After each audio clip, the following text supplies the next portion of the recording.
3 seconds. Sir, with regard to the family planning program of the Government of India, it is true that our government and our country have been perhaps the pioneers in respect of taking advantage of the World Health Organization expertise and assistance in regard to family planning program, and that in the last several years one cannot ignore some of the good sides of the achievements of the family planning program. Sir, I would like to invite the attention of the government to two aspects of the matter. One is that after having got this experience of some years, more than a decade or two, can we not have some kind of a sustained uniform policy with regard to the various projects and programs of family planning, particularly with regard to two things. One is the assistance that we would like to rope in of the country agencies, because by its very nature this is not something which the government can do. Government can spend money, government can give encouragement, but basically it is a questions of educating the people, educating the illiterate, and educating the people in the countryside, and also taking the maximum possible help from the voluntary social institutions in which a large number of women organizations are also doing a lot of good work. In this regard, the complaint I hear is that the policy of the government in regard to incentives offered is not quite free from faults. Every now and then, different kinds of incentives are tagged on while attracting more people. Then those incentives are not maintained for a particular period of time, so that certain incentives are withdrawn and certain new incentives are given. The result is that the interest in the program is for the incentives offered rather than for the ultimate objective of controlled and healthy family planning. I would therefore request the government to ensure that the family planning program has a certain sustained outlook, that the incentives are well thought out, and that there is no change every now and then in regard to this or that incentive. Then this should be free from one very serious error. This is not only an error, I would say it is a criminal thing.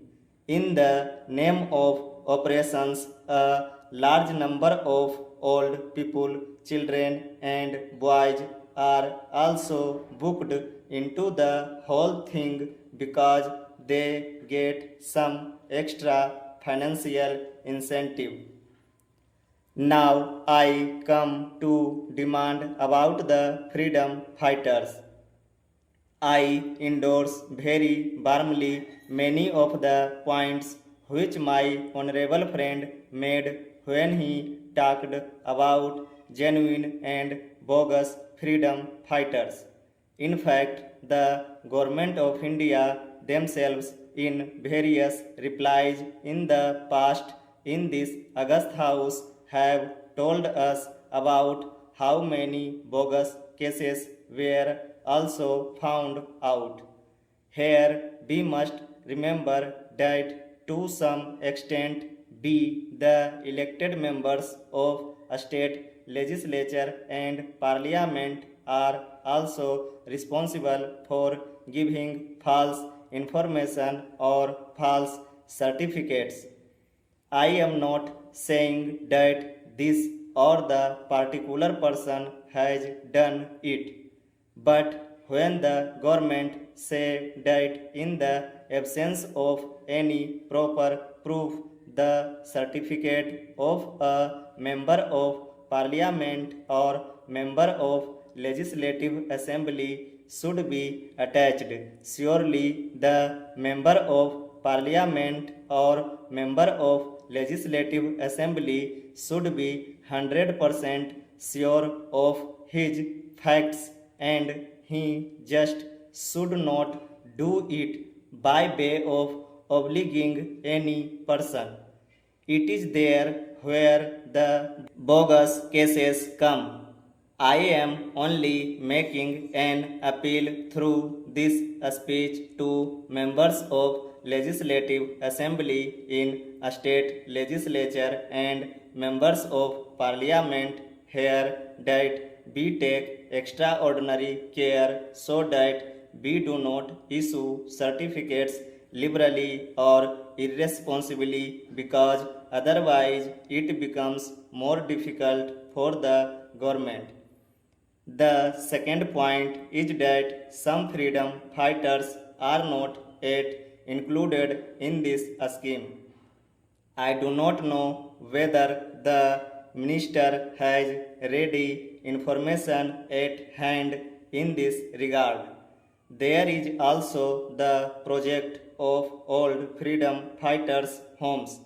I remember there is one in Delhi, but it is neglected. Some of the old freedom fighters who are living in Delhi are staying in this house. There is no one to look after them. They are not given proper food, proper drinking water, hot water for bath, and so on.